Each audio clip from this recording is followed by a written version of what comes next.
I came upon a story recently that I wanted to share a part of with you this morning. It was posted without an attribution as to its author, so unfortunately I can't give credit where credit is due, but the author shared, I learned a powerful lesson as a teenager working as a cashier at a very busy neighborhood supermarket.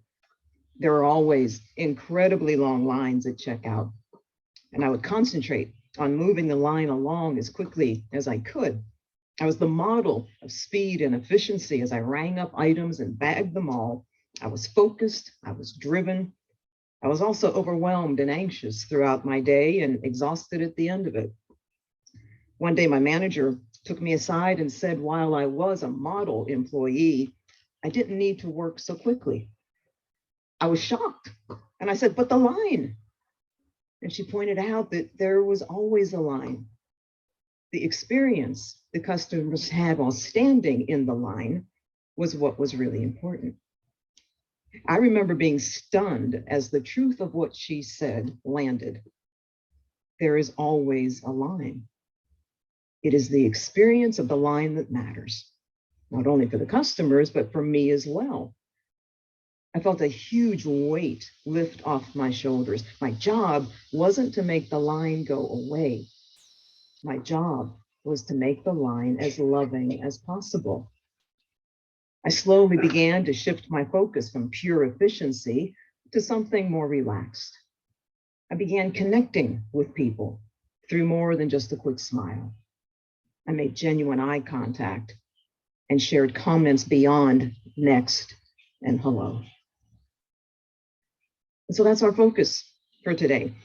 Taking that statement, there is always a line, and applying its deeper underlying meaning to more than just a supermarket checkout experience, and to all the opportunities that come our way throughout every single day to make genuine connections with others. And we're going to allow one of our core values here at the ministry, that of compassion, to be our guide. I have a second story for you. And this one's author I do know, because it's a story from a personal experience that I just had this past Monday afternoon. I went to a local store to pick up just a few items. And when I walked in, it's not a big store. So when I walked in, I could see that there were no other customers in the place, just me. And at the far back wall, I saw an employee who was stocking shelves with inventory and so forth, but that was it. Now I knew exactly where my items were in that store. So I went over, I got them and walked over to the checkout counter to pay. And the employee saw me. She made her way to the front of the store to process my purchase. She did not acknowledge me. She did not make eye contact with me. She did not say a word to me. She just proceeded to start scanning my 3 items. And then still without looking at me, still looking down at her machine, she said, do you want these in a bag? It'll cost you 15 cents more. I said that I did.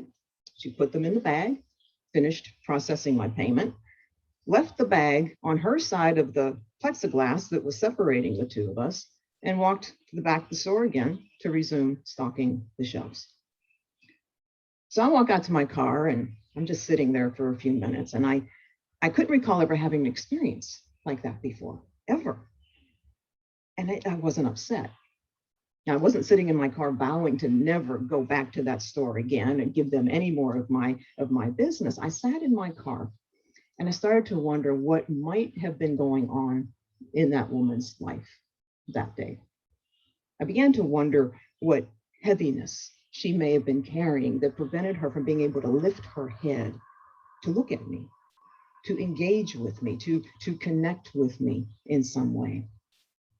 And so I sent just a prayer of peace to her, affirmed a brighter and better day. Now, one possible answer to my wondering about that employee was actually offered by the author of the first story that I shared.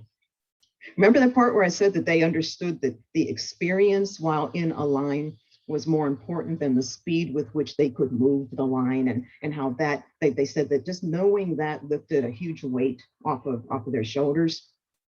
Well, here's what they said immediately following that in their article as they began to write about going beyond those head down utterings of next and hello. They said, honestly, it was very uncomfortable. It was very uncomfortable. I was so much more at ease with inanimate groceries than truly connecting with people. So maybe there wasn't anything challenging going on for my checkout person. Maybe it was just that she was simply very uncomfortable with making a connection with something more than inanimate objects. And perhaps the key to unlocking why that might be the case for any of us is that of our guide for today, that of compassion, the quality of compassion, and especially, specifically in this instance, self-compassion. Now, if you have been with us for any amount of time, really, you probably know by now that there are times when I can be a one-person marketing campaign for the publishing arm of Unity World Headquarters. Especially for booklets like these, that they just cover so many topical areas that are a part of all of our life experiences. And this one in particular is titled Compassion, Living Life with an Open Heart. And one of its articles is written by a Unity minister, Leslie Miller. And she provided what may be one of the biggest challenges we can have when we're wanting to make connections with other people. And that is, we don't always learn how. We're not always taught how to feel what we're feeling. You know, we sometimes we even struggle with naming what it is that we're feeling. We don't even know what it is. And those kinds of experiences can clearly lead us to shutting ourselves off from other people, keeping our hearts protected, not knowing what's going on in there, preventing meaningful connections from taking place. And that doesn't mean that we don't have emotions. It doesn't mean we don't have reactions. It's just that we're not getting to the deeper level underneath why we're having those emotions or reactions. All of that just stays buried and locked away until they either push themselves to the surface or we decide to let them out. And Leslie offered that self-compassion can be a very helpful way or could be a way to help us do that more easily. And she also noted that in her opinion, she felt that if we are not able to offer compassion to ourselves, then we're not going to be able to truly, at that deep heart level, offer it to anyone else. And she wrote from a place of personal experience in her article, the challenges that she has had with dealing with, naming her feelings, trusting other people, connecting with other people. And she's used a technique for herself that she found offered in from the Dalai Lama in his book, The Art of Happiness. And it's called PTC, which is patience, tolerance, compassion. And here's how it works. In those moments when you feel that discomfort, that uncomfortable feeling, just affirm patience. Affirming that word, just that in and of itself, will allow a little bit more of it to come forth from you. And then you move on to affirm tolerance. And as soon as you do, a little bit more of it is offered into the situation in front of you or to the person in front of you. And then you affirm compassion for yourself. And that will help you begin to really feel what it is you're feeling. And you can watch how that will open the doors for you to then be able to offer that compassion to other people. Or you can watch how giving yourself just a little bit of compassion can begin to turn around a situation that you're in such that it becomes more easy for you to move through. And Leslie wrote, she says, I still respond first with the habits of a lifetime. It's when I find a little willingness to go deeper that love lifts me up and reminds me that I'm okay. Seeing that own small light of mine helps me see the light in others. But first comes a willingness to look. And from there, we can all begin to care. Compassion is a quality that is so powerful and impactful, whether we are offering it or we're on the receiving end for it. And a big reason for that is the way that it connects us with others and or enhances the connections that we already have with others. I was on the internet and I came upon a blog that was posted by a company. They are the Meadows Center for Opportunity Incorporated. This is a nonprofit company in Edmond, Oklahoma, and they provide data destruction services and other business services to thousands of companies all across the state of Oklahoma. But the website also said that they have a dual purpose. In addition to their business services and the core of their business being data destruction, the second purpose is what's called, and this is a proper term, a sheltered workshop. And a sheltered workshop is an entity that provides controlled employment and training services to those with development disabilities and permanent brain damage as a result of trauma injuries. And its mission is to provide each person the training and opportunity necessary for that person to realize his or her maximum employment productivity. And so as I was looking through their blogs on this part of their web, I found one that was titled The Power of Compassion. And this is their view of what compassion is. They say that compassion can defeat indifference, intolerance, and injustice. It makes no distinction between age, ethnicity, gender, or disability. It freely embraces the rich diversity of humanity by treating everyone as equals. It benefits those who receive it and those who share it. And the last point they make is that every person on earth desires it and every human being deserves it. And then the blog went on to just offer a couple, 3 or 4 bullet points, but pretty noteworthy list of why they feel so strongly about expressing their compassion, offering it to people in their workplace.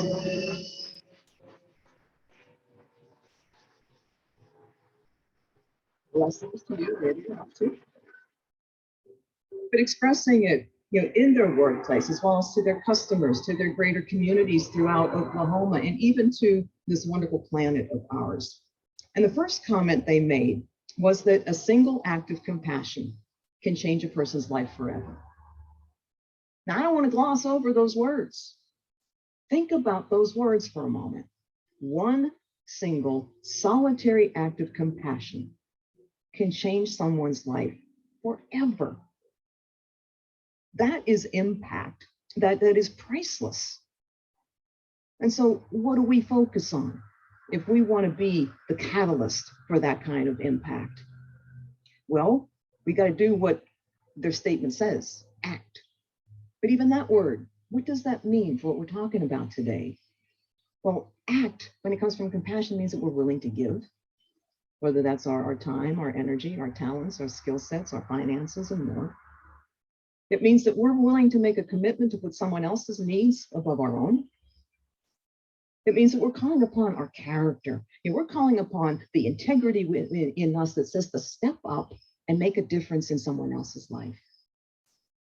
And it means that we're willing to take action that sometimes is going to require also a bit of courage. And for that last one, the Meadows Company believes that when you put courage and compassion and you combine them together, they call that the most dynamic combination in the world. The second point that was offered about the power of compassion is that it is the bond that unites all of humanity. So again, what does that mean? I mean, they're pretty words, they sound nice, right? But what does it mean? Think about what you would think to be, a binding agent. What could act as a binding agent between people today, amongst people today? Or perhaps just think about what we see, what we may participate in ourselves when different tragedies strike and the responses that take place. What we're seeing in those instances, what we may be offering and expressing ourselves in those instances. I mean, that's just the noblest characteristics of being a human being. And it's due to the fact that compassion guides us to easily think to others instead of ourselves. Compassion is something that refuses to be selfish. Compassion helps forgiveness take place. It always accepts people where they are and for who they are. It brings forth in us the ability to better understand a situation that someone else may be moving through, and at the same time, bring forth that desire to perhaps help to alleviate that situation, ease it, maybe even eliminate it. And so why is it that we can so quickly forget this? Why is it that we often need tragedies to remind us of this? This is a personal note, but you probably recall, when the devastating, a week-long nonstop rains and floods hit Houston, Texas a few years ago. We saw a lot of that all over national, international news. And for days, what else did we see? We saw people clearly from all backgrounds helping each other. There was no vetting going on, people asking someone else what religion they followed or what political party they supported. No one was offering their boats with big signs on them that said whites only. No one was expressing fear because someone else approaching them didn't look like them. Everyone was welcome in the boat, no matter what. And while there was the darkness of tragedy taking place in that town, it was a beautiful example of human life, each life having value. Every person deserving to be helped in the same way as anybody else was being helped. Each person was being seen with dignity. See, compassion was at work. Compassion is what took away all the blinders and the boundaries that unfortunately seemed to come right back in many ways once those waters receded. And as we've seen since that flooding, it's not just happened in Houston. We've seen the boundaries and everything else come back throughout this country. And so the next item that the Meadows presented is a perfect segue from the last one, because it speaks to the lack of rationale that exists when we view compassion at its best, appearing more often when there are tragic events. And what they offered next is that we each have an endless supply of compassion, and it costs us nothing to share it. See, we don't have to store it up for the next tragedy, right? We have an endless supply of compassion, and it costs us nothing to share it. And I thought about our own core value of compassion when I was thinking about this. And so as I was saying, I thought about our own core value of compassion when I was reading that point from the Meadows. And so again, let's really take a moment with our core value of compassion and think about what we're saying. Because definition, as you all just said not too long ago when we opened our service, our definition that we apply to compassion is that we offer kindness and heartfelt empathy to those moving through times of challenge. And I bet you can see where I'm going with this. Why only in times of challenge? Why? I'm not saying we shouldn't. Of course, we want to offer compassion to those moving through trying times. In fact, based on the prior point, it's more automatic. It's automatic without us even giving a second thought whether or not we're able to. We just do it.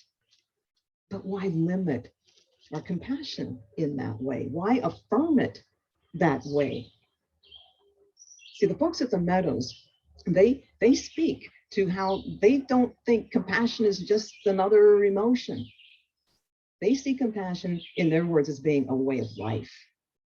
And they live that throughout their organization every single day. They offer encouragement every single day. They lift people up every single day. They embrace the humanity of all every single day. And they do it in ways that just seem to be so sincere and genuine and from the heart. And this everyday compassion extends beyond their employees and the customers and those with development disabilities. Because I teased a minute or two ago, they offer their compassion to the planet as well. See, they're very clear about how they use environmentally friendly ways to recycle all the data that they are given to destroy all those documents. And the result of that is the conservation of huge amounts of water and trees and electricity and air pollutants. It's all part of their efforts to be as eco-friendly as they can in everything that they do. And it's because they have compassion for this earth. So what would our lives look like if we did the same? We don't need a business to be compassionate every day. Give somebody a smile, share a laugh, lend a hand, bring your partner or your spouse a cup of tea or a fresh flower in the morning. It doesn't have to be this grand gesture that finds its way onto a website. Remember what we said at the beginning, just one single solitary act of compassion can change someone's life forever. And in addition to that, the Meadows reminds us that the positive effects of compassion are multiplied when the person who receives it shares the benefits with others. It's multiplied. There is always a line. There's always a line, an experience, a situation, a life event, something which you and I are moving through. And sometimes that line may be difficult, and sometimes that line can be one of the most joyous experiences we have ever had in our lives. But why do we sometimes need to know which one it is before offering compassion to it? This past Monday, when I was sitting in my car, I wasn't only wondering about the store employee and what may have been going on in her life that prevented her from making a connection with me.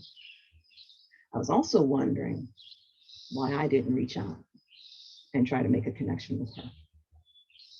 And I've been sitting with that all week long. And so far, two things have come to me as possible reasons.